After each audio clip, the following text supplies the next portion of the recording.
یہ کہانی امام حسین کی ہے، جو کہ ہمارے نبی صلی اللہ علیہ وآلہ وسلم کے پیارے نواسے تھے اور امام علی اور بی بی فاطمہ کے بیٹے۔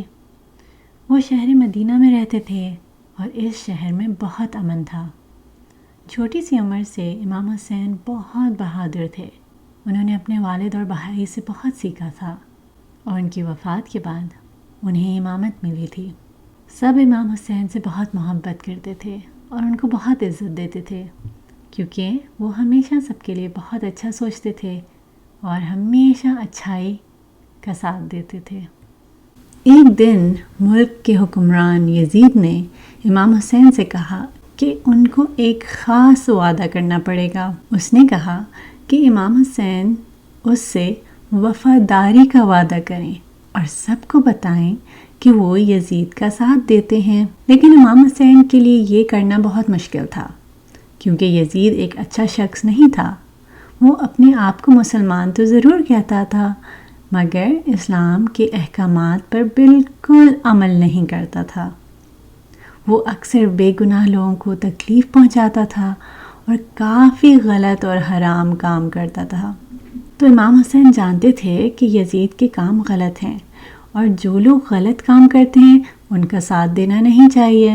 تو یزید کو بہت برا لگا اور اس نے ان کو دھمکی دی کہ اگر وہ اس کا ساتھ نہیں دیں گے اور اس سے وفا نہیں کریں گے تو ان کو بہت مشکلات کا سامنا کرنا پڑے گا۔ امام حسین نے فیصلہ کر لیا کہ وہ یزید کا ساتھ نہیں دے سکتے، چاہے ان کو کتنا بھی خطرہ کیوں نہ ہو۔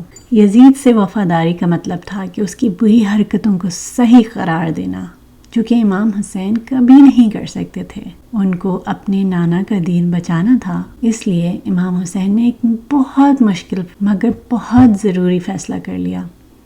انہوں نے اپنے وطن مدینے کو چھوڑنے کا فیصلہ کر لیا اور انہوں نے مکہ کا رخ کیا اور اپنی فیملی کو بھی اپنے ساتھ لے کر چلے۔ مگر یزید کی دھمکیاں مکہ تک پہنچ گئیں اور امام حسین کو مکہ بھی چھوڑنے پر مجبور کر دیا۔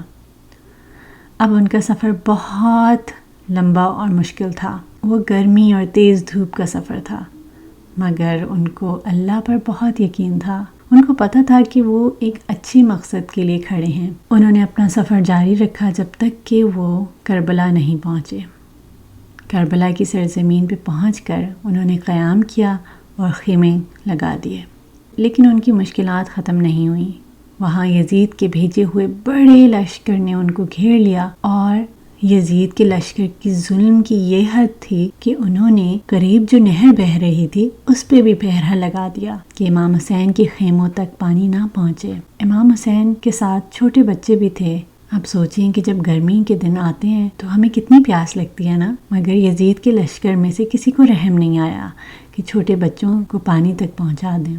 یہ وقت امام حسین اور ان کے ساتھیوں کے لیے بہت مشکل تھا، مگر انہوں نے امید نہیں چھوڑی۔ سب مشکلات کے باوجود امام حسین کا اللہ کے اوپر ایمان کامل تھا، کیونکہ ان کو یقین تھا کہ وہ صحیح راستے پر ہیں، نیکی کے راستے پر ہیں، برائی کے راستے پہ نہیں۔ وہ اپنے نانا کا دین بچانے نکلے ہیں۔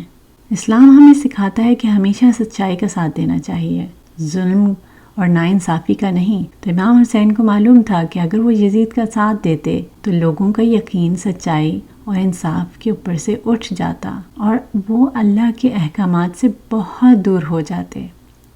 اب یزید کا لشکر بہت بے چین تھا، سپاہی بے صبر تھے، وہ اپنا کام ختم کر کے جانا چاہتے تھے۔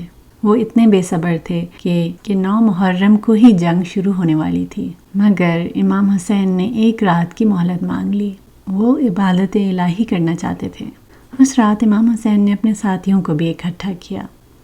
انہوں نے اللہ کا شکر ادا کیا اور کہا کہ وہ سب سے بہترین ساتھی ہیں، اور امام حسین نے ان سے یہ بھی کہا کہ اگر وہ ان کا ساتھ نہیں دے سکتے تو وہ خاموشی سے اس صحرا سے بہت دور جا سکتے ہیں۔ ایک شمع جل رہی تھی جو کہ انہوں نے بجھا دی اور سب کو مہلت دی کہ جو بھی جانا چاہتا ہے وہ چلا جائے اور اپنی جان بچا لے۔ جب شمع واپس روشن کی تو انہوں نے دیکھا کہ سب وہیں تھے۔ وہ سب اچھائی کے وفادار تھے اور سب کو پتہ تھا کہ اگلا دن بہت مشکل ہوگا، مگر وہ تیار تھے۔ انہوں نے اسلام کی تعلیمات کو بچانے کا فیصلہ کر لیا تھا۔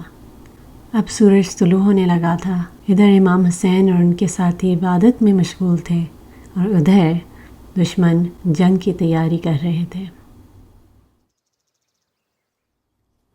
کربلا کی کہانی بہت طویل ہے اور امام حسین کے بارے میں ہم بہت باتیں کر سکتے ہیں۔ اس کو جاری رکھیں گے اور سمجھیں گے کہ ہم کربلا سے کیا کیا سیکھ سکتے ہیں۔ مجھے لگتا ہے کہ ہر کوئی امام حسین سے کچھ سیکھ سکتا ہے۔ ہم 1400 سال پہلے تو امام حسین کا ساتھ نہیں دے سکتے تھے، مگر آج ہم ان کی اچھائیاں اپنا کر ان کے مشن کو آگے بڑھا سکتے ہیں۔ ہم ان کے اخلاق کو اپنا سکتے ہیں، دوسروں کے ساتھ مہربانی سے پیش آ سکتے ہیں، سچائی کے لیے کھڑے ہو سکتے ہیں اور ضرورت مندوں کی مدد کر سکتے ہیں۔